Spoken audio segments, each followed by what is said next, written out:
Dans cette leçon, on va détailler comment fixer un objectif.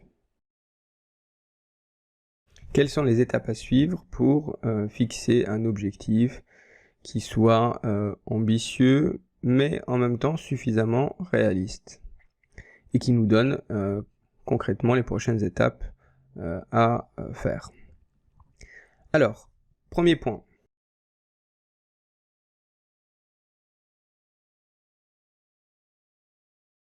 Fixer une date limite dans le temps. Alors, pourquoi il faut fixer une date limite? Pour stabiliser notre agenda et avoir une conscience tranquille, pour aborder les futures échéances de manière détendue. Ça, c'est important. Donc, quand on fixe un objectif, on se dit, par exemple, on se donne, allez, 3 semaines. 1, 2, 3, ou 4 semaines, un mois donc.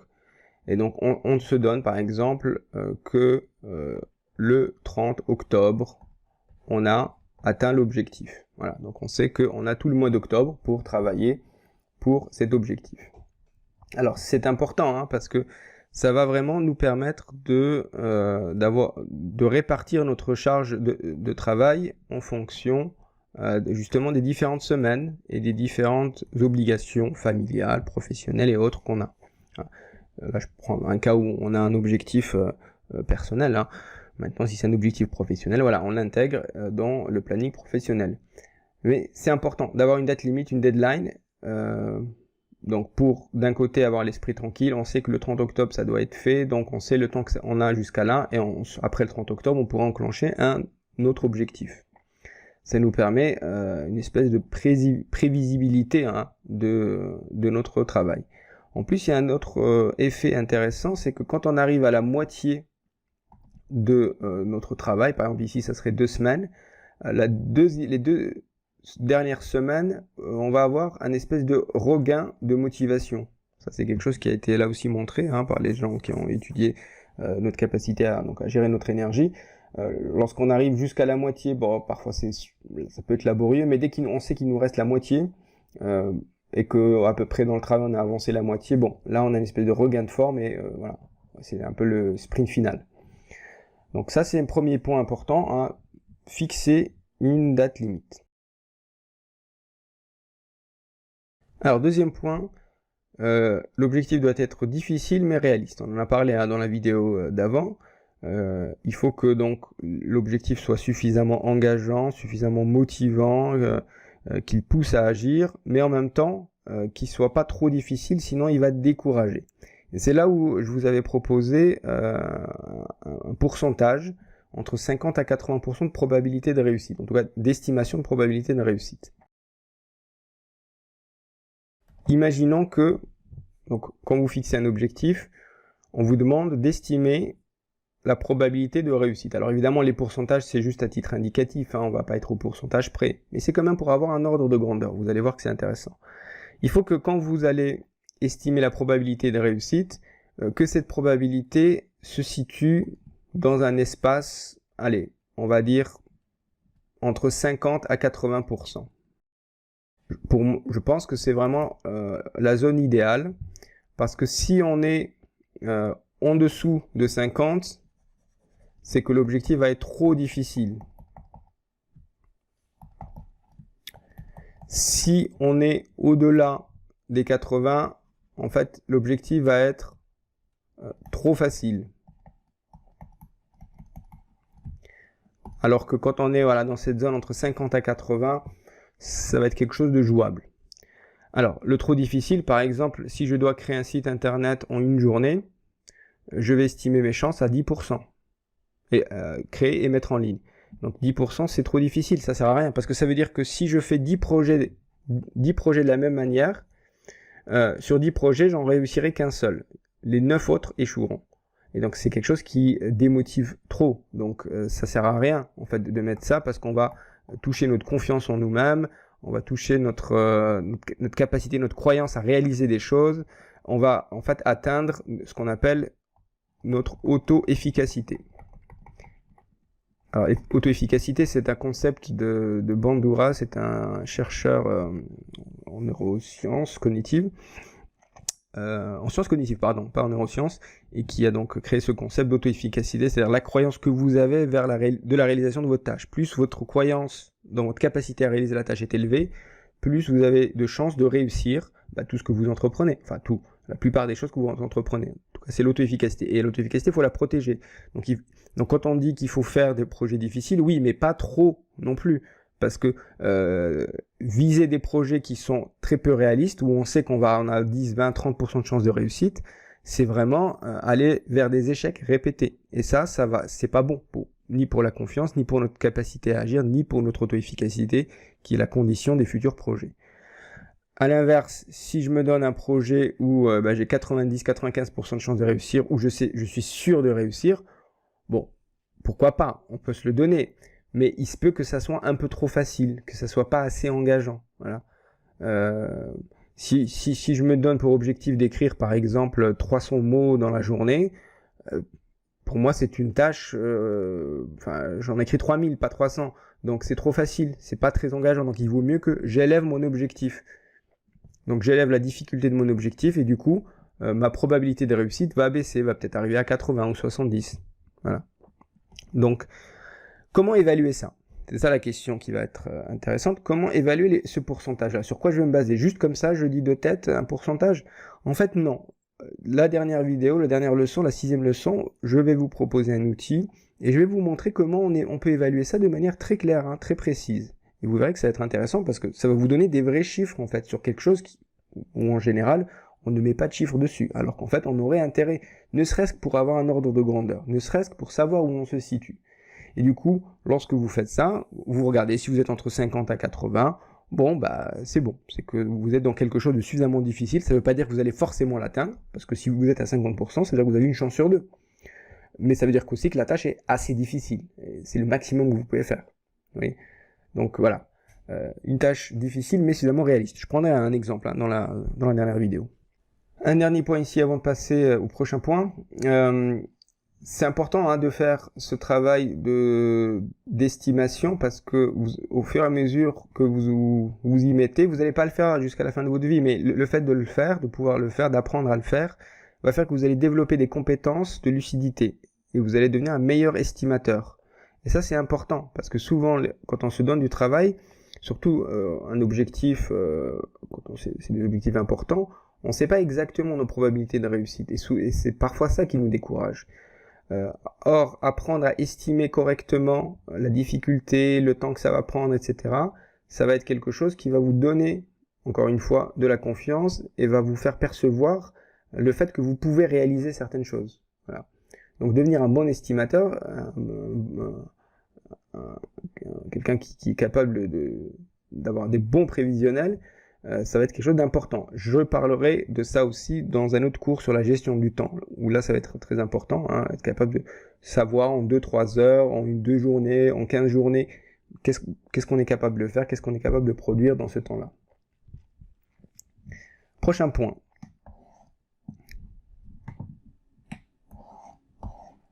Allouer les ressources.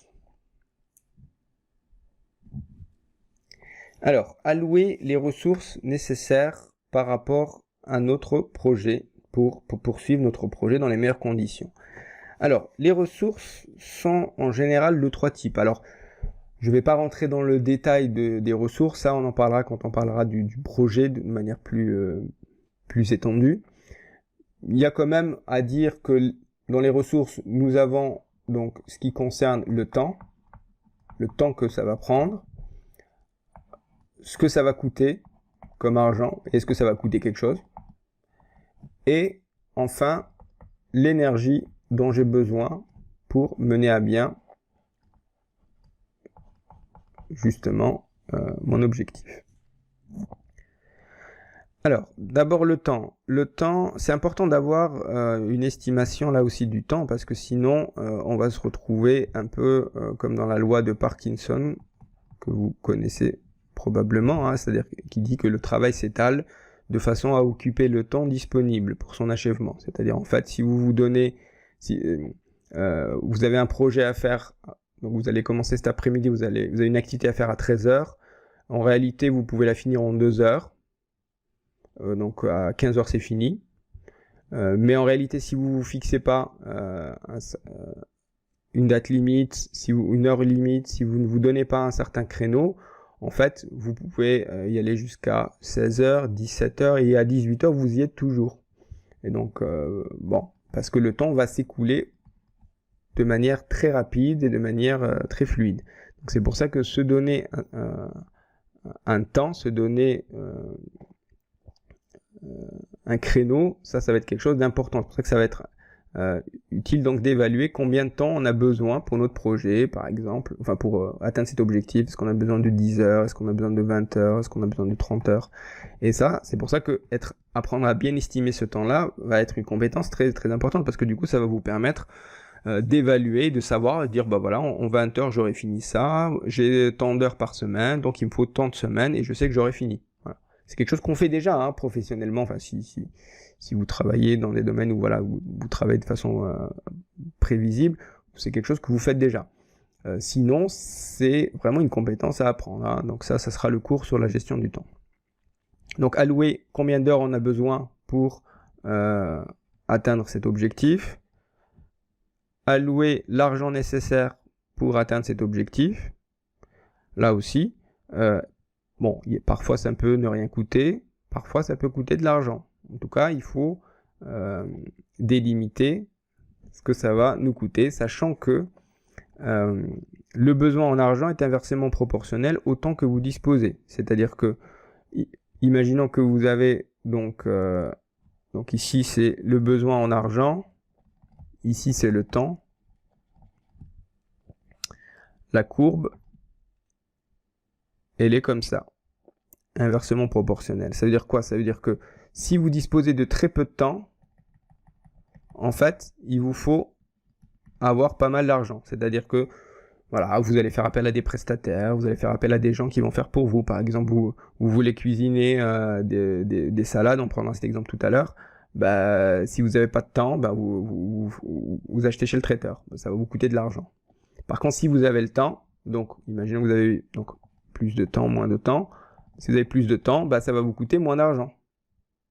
C'est plus d'argent, ça c'est moins d'argent. Et donc là, ça c'est une courbe inversement proportionnelle. Hein. Donc plus on a le temps, moins on peut dépenser de l'argent. On peut aussi se former, lire des bouquins, etc. quand on a pas mal de temps. Mais par contre, quand on a très peu de temps, il vaut mieux avoir l'argent. Mais c'est sûr qu'il faut avoir soit le temps, soit l'argent. Et à un moment donné, c'est toujours un équilibrage entre les deux. Donc décider, voilà, selon de combien je dispose de temps, bah, combien d'argent mettre dans cet objectif. On prend un exemple chiffré dans la leçon 6. Hein. Et enfin l'énergie, bah, là il s'agit de savoir à quel moment je vais travailler, quel moment de la journée je vais travailler. Par exemple, on a une journée, donc on a le matin ici, midi ici, 18h, et là par exemple on est le soir. Alors quel est le moment où je suis le plus en forme? Si je sais que je suis en forme par exemple le matin, voire en début de soirée, mais que j'ai un coup de pompe juste après déjeuner et juste après rentrer du boulot à 18h, ben, je vais décider de travailler peut-être sur mon objectif, ben, soit le matin, soit le soir, mais après s'être reposé, après 18h, pas à 18h, plutôt le soir. Bon, voilà, ça c'est à chacun d'évaluer selon son énergie. Mais ça va être aussi important parce que du coup, les heures ne valent pas de la même manière. C'est-à-dire, les heures qui sont ici en rouge ne valent pas la même intensité que les heures qui sont en vert, où vous êtes en forme. On a tendance à croire qu'une heure c'est une heure, mais en fait non, une heure à un certain moment de la journée, elle peut valoir 2 voire 3 heures quand on est fatigué. Enfin, il y a vraiment une énorme différence. Donc là aussi, l'énergie, ça fait partie des ressources. Donc ce sont les 3 ressources, donc énergie, argent, temps, qu'il faut considérer lorsqu'on atteint l'objectif. Donc qu'est-ce qu'on consacre comme temps, qu'est-ce qu'on consacre comme argent, qu'est-ce qu'on consacre comme énergie, à quel moment de la journée ou à quel moment de la semaine on va travailler. Quatrième point, quatrième étape, donc fixer un objectif spécifique, univoque et positif. Mais plus précisément, écrire un objectif donc spécifique, univoque et positif. J'insiste sur le écrire parce que tant que ce n'est pas écrit, ça va être quelque chose de vague. Ça va être quelque chose que vous vous êtes dit, mais qui n'a pas de valeur. Le fait de l'inscrire, de mettre des caractères donc sur du papier ou de le taper sur l'ordi, en tout cas de sortir un document écrit. Là aussi, on verra dans le leçon 6, donc je vous donnerai un outil qu'on peut remplir justement, et du coup on matérialise notre objectif. Donc l'écrire, c'est absolument indispensable. Alors l'écrire, mais de manière comment? De manière déjà spécifique. Par exemple, au lieu de dire je veux être en bonne santé, qui n'est pas quelque chose de spécifique, je vais écrire quelque chose donc comme je vais courir 3 fois par semaine à raison de 30 minutes. Voilà, ça c'est un objectif spécifique. C'est ce que donne le médecin. Quand le médecin vous donne un médicament, il vous dit, voilà, prenez tel médicament 3 fois par jour, telle dose. Voilà. C'est très spécifique parce qu'il ne faut pas se tromper. Parce que si il vous donne une dose qui n'est pas la bonne, vous pouvez avoir des soucis. Donc la spécificité d'un objectif, il n'y a pas de raison pour que quand on poursuit nos propres objectifs, on ne le fasse pas non plus. Donc ça c'est un premier point, spécifique. Ensuite, univoque. Univoque, ça veut dire que votre objectif ne permet pas d'autres interprétations possibles. Univoque, ça veut dire que c'est donc l'inverse de plurivoque.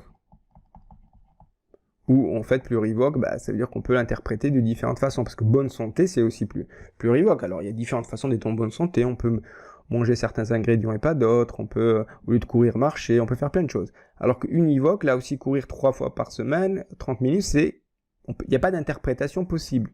Donc comme il n'y a pas d'interprétation possible, il n'y a pas de doute. Voilà. Donc quand vous lisez un objectif, il ne faut pas qu'il y ait de doute là-dessus.